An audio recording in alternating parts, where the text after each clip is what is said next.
The RPG-7 Enigma. How a vintage Soviet rocket launcher takes on the mighty Abrams tank. A 60-year saga.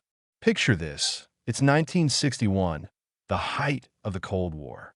The world is split between superpowers, each racing to outdo the other in tech and firepower. Over in the Soviet Union, engineers whip up the RPG-7, a handheld anti-tank rocket launcher that's simple, tough, and packs a serious punch. Fast forward to today, and this bad boy is still making waves, clashing with America's top-tier M1 Abrams tank in conflicts around the globe. As an American viewer, you might think of the Abrams as our unbeatable beast. After all, it's been the backbone of U.S. armored forces since the 1980s. But the RPG-7? It's like that underdog story we love in movies, where the little guy with grit takes down the giant. I remember first hearing about the RPG-7 during stories from vets of the Iraq War. It wasn't just some dusty museum piece. It was the weapon insurgents used to turn urban streets into nightmares for our troops. What blows my mind is how this launcher, barely changed since JFK was president, keeps evolving through smarter ammo and tactics. In this deep dive, I'll translate its story for us here in the States, adding U.S.-centric angles like its impact on American soldiers, lessons for our military, and even economic insights on why cheap tech often trumps billion-dollar hardware. We'll look at real-world examples from Afghanistan, Iraq, and the ongoing mess in Ukraine, where Abrams tanks supplied by the U.S. have faced off against these relics. Buckle up. This is going to be a wild ride full of surprises. What is the RPG-7? Breaking it down plain and simple. For folks not deep into military gear, the RPG-7 is basically a reusable, shoulder-fired rocket launcher designed to knock out tanks, bunkers, or even low-flying choppers. Adopted by the Soviet Army in 1961, it's spread to over 90 countries and is still a go-to for armies and rebel groups worldwide. Why? It's dirt cheap, super reliable, and easy to use. No fancy training required. Think of it like a classic American pickup truck. Built tough, no frills, but gets the job done every time. The launcher itself is a basic tube with a pistol grip, trigger, and sights. The real magic? It's over-caliber rockets, bigger than the tube, allowing for all sorts of specialized warheads. From piercing tank armor to blasting infantry, it's versatile as heck. In my opinion, the RPG-7's staying power reminds me of the M16 rifle. Iconic U.S. gear that's been tweaked over decades, but keeps its core design. But unlike our high-tech stuff, the RPG-7 thrives on simplicity, making it perfect for asymmetric wars where underdogs fight superpowers. The unexpected twist, RPG-7 as an anti-air beast. We all know the RPG-7 as a tank buster, but here's a shocker. It's down more aircraft than you'd think, often outshining pricier U.S. systems like the Stinger missile. This isn't hype. It's backed by battlefield history, especially in places where American forces have tangled with it. Afghanistan, where RPG-7 met U.S. helicopters head-on. Jump back to the 1980s Soviet invasion of Afghanistan. Mujahideen fighters, our allies back then, ironically grabbed RPG-7s from captured Soviet stocks and turned them into helicopter killers. In those rugged mountains, choppers like the Mi-8 or Mi-24 flew low, sometimes just 100 to 150 feet up to navigate terrain. That's when an RPG shot from a hidden cave or ridge could spell doom, hitting engines or fuel tanks with devastating effect. Fast forward to the U.S.-led war post, 9/11, and the Taliban flipped the script on us. Our Black Hawks and Chinooks faced the same threat. Insurgents loved posing with AKs and RPGs, images that became symbols of resistance. The element of surprise was key.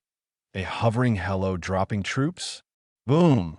One well-aimed rocket, and it's chaos. As an American, this hits home because it affected our troops directly. Vets I've talked to describe the fear of those golden BB shots, lucky hits that could bring down multi-million-dollar birds. It's like a slingshot taking out a drone in your backyard. Improbable, but it happens. Operation Red Wings, a tragic U.S. loss to the RPG-7. One of the most gut-wrenching examples? The 2005 Operation Red Wings in Afghanistan. Taliban fighters used an RPG-7 to down a U.S. MH-47 Chinook helicopter carrying 8 Navy SEALs and other special ops guys.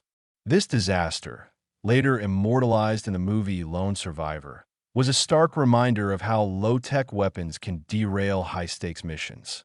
Imagine, elite warriors, the best America has, heading into battle, only to be felled by a launcher older than most of them. It shook the Pentagon and forced upgrades to Helo defenses. In my view, this underscores a key U.S. military lesson. Never underestimate simple tech in guerrilla warfare. Why does it work against Helos? The RPG-7's rockets zip at about 1,000 feet per second and hit targets up to 1,600 feet away. For hovering or slow-moving choppers, it's deadly, especially if it nails critical spots. No radar needed, just aim and fire.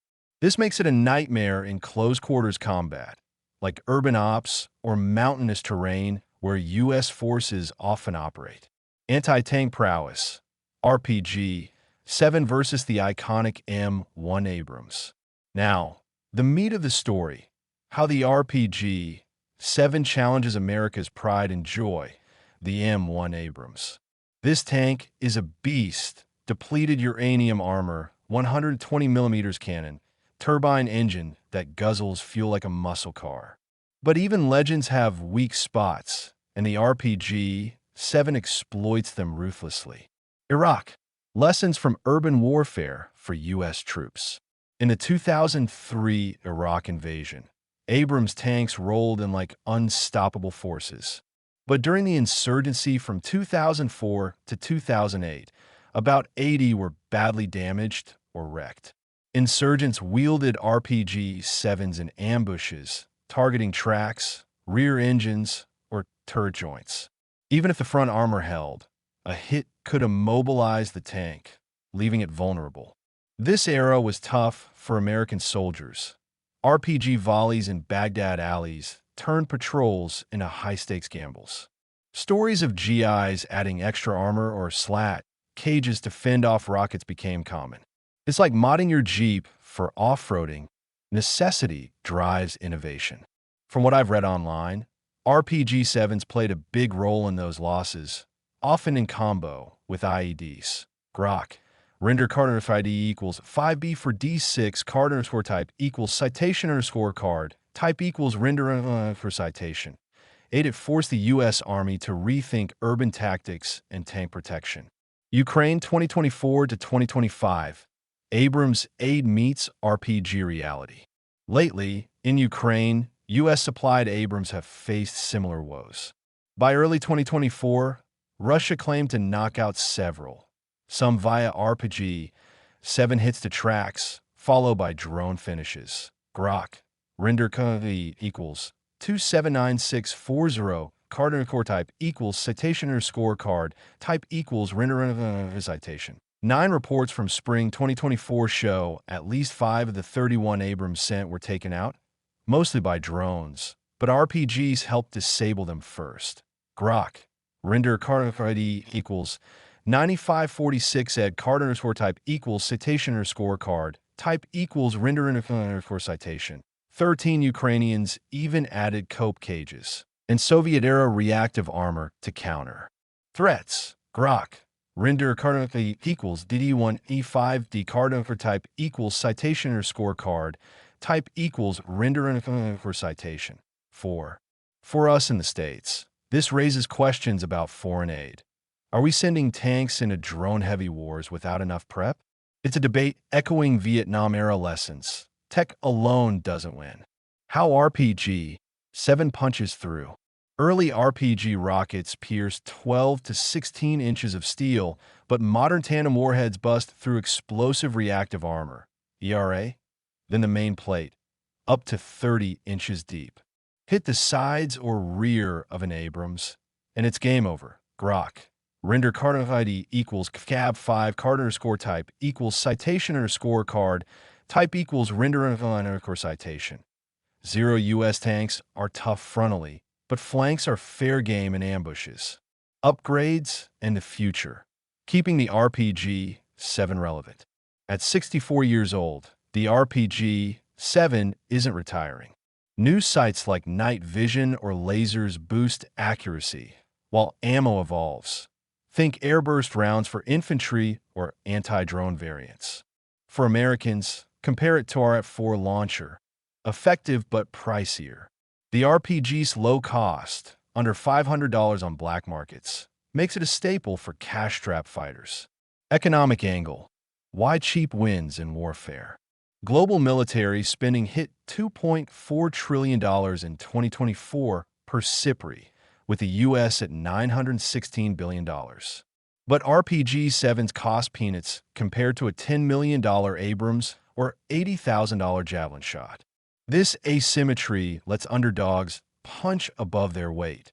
Think David versus Goliath, American Revolution style. In Iraq and Afghanistan, it cost us billions in repairs and lives. Today, it pushes U.S. R&D toward drone defenses and active protection systems like Trophy. Wrapping up, RPG-7, a timeless thorn in America's side. The RPG-7 isn't just hardware. It's a symbol of ingenuity beating brute force. From humbling U.S. hellos in Afghanistan to challenging Abrams in Ukraine, it's shaped modern war. As Americans, it reminds us, adapt or get caught off guard. They say, the rocket launcher is a soldier's best buddy after the rifle. True that. Reliable, ready, revolutionary. Subscribe to the channel and hit those comments. What do you think? Has the RPG-7 changed how you view U.S. tanks? Share your stories or hot takes below, and like if this hooked you. See you next time.